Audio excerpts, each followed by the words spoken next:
Introducción al análisis estructural de los relatos, por Roland Barthes. 11.5. El sistema del relato. La lengua, propiamente dicha, puede ser definida por el concurso de dos procesos fundamentales. La articulación o segmentación que produce unidades es la forma, según Benveniste, y la integración que reúne estas unidades en unidades de un orden superior es el sentido.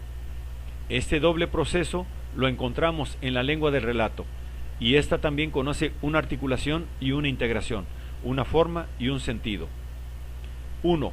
Distorsión y expansión.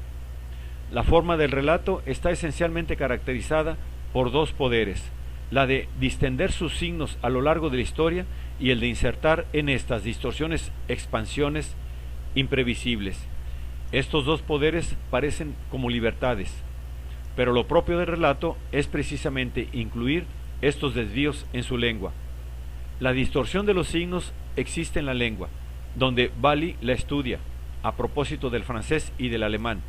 Hay distaxia en la medida en que los signos de un mensaje ya no están simplemente yuxtapuestos, en la medida en que la linealidad lógica se ve alterada, si el predicado precede, por ejemplo, al sujeto. Una forma notable de la distaxia se da cuando las partes de un mismo signo son separadas por otros signos a lo largo de la cadena del mensaje. Por ejemplo, la expresión negativa, ni siquiera, y el verbo mantenerse firme en la expresión ni firme siquiera se mantuvo, al estar fracturado el signo, su significado se reparte en varios significantes, distantes unos de otros, y cada uno de los cuales es incomprensible tomado independientemente. Ya lo hemos visto a propósito del nivel funcional, y es exactamente lo mismo que sucede en el relato.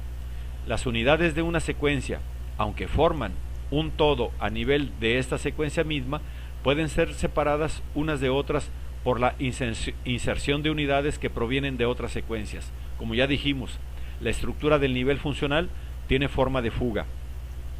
Según la terminología de Bailly, quien opone las lenguas sintéticas en que predomina la distaxia, como en el alemán, a las lenguas analíticas que respetan más la linealidad lógica y la nomosemia, como el francés, el relato sería una lengua fuertemente sintética, basada esencialmente en una sintaxis de encastamientos y de desarrollo. Cada punto de relato irradia en varias direcciones a la vez. Cuando James Bond pide un whisky esperando el avión, este whisky, como indicio, tiene un valor polisémico. Es una especie de nudo simbólico que reúne varios significados: modernidad, riqueza, ocio. Pero como unidad funcional, el pedido del whisky debe recorrer en sucesivas etapas numerosos estadios: consumición, espera, partida, etc., para alcanzar su sentido final. La unidad está apresada por todo el relato, pero también el relato solo se sostiene por la distorsión y la irradiación de sus unidades. La distorsión generalizada da a la lengua de relato su sello propio, fenómeno de pura lógica, puesto que está basada en una relación, a menudo lejana, y que provoca una suerte de confianza en la memoria intelectiva. Sustituye sin cesar la copia pura y simple de los acontecimientos relatados por su sentido. Según la vida, es poco probable que en un encuentro el hecho de sentarse no siga inmediatamente a la invitación de ubicarse. En el relato, estas unidades, contiguas desde un punto de vista mimético, pueden estar separadas por una larga sucesión de inserciones que pertenecen a esferas funcionales completamente diferentes. Así se establece una suerte de tiempo lógico que tiene poca relación con el tiempo real, aunque la pulverización aparente de las unidades sea siempre mantenida con firmeza por la lógica que une los núcleos de la secuencia.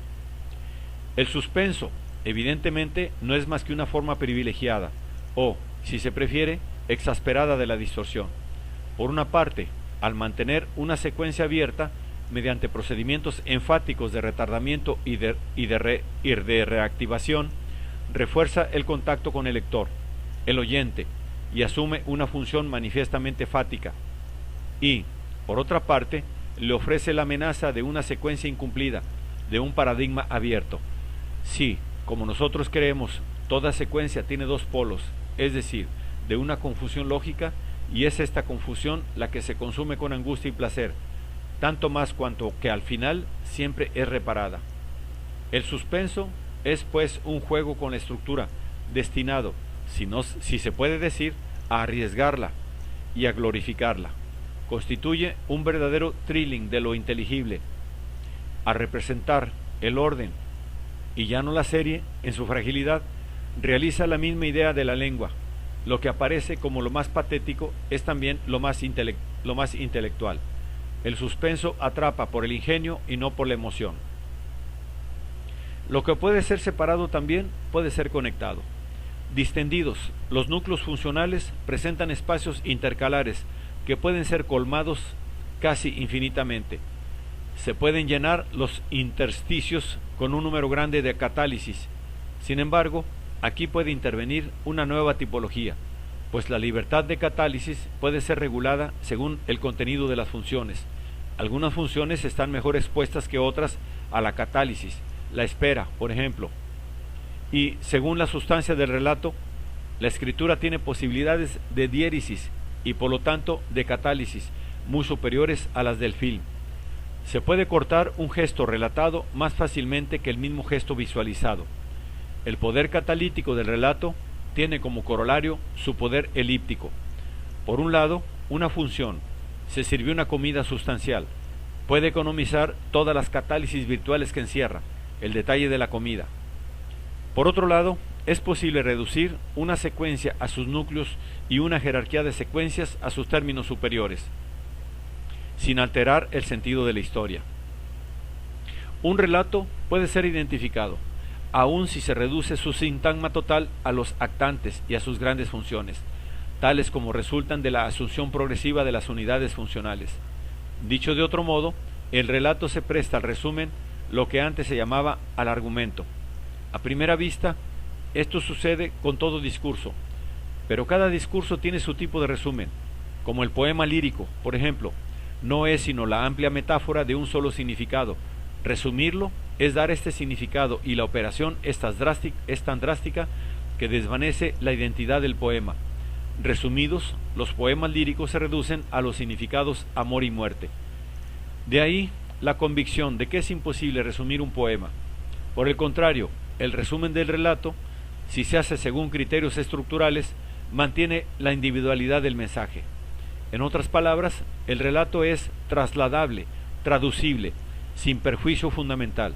Lo que no es traducible, transmisible, solo se determina en el último nivel. El narracional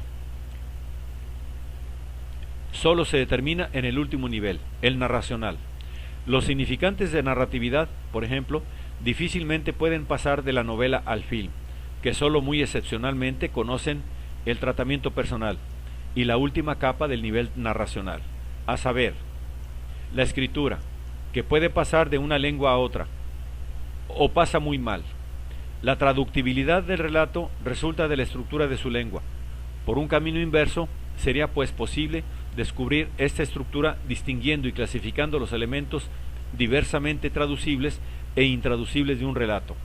La existencia actual de semióticas diferentes y rivales, literatura, cine, tiras cómicas, radiodifusión, facilitaría mucho esta vía de análisis.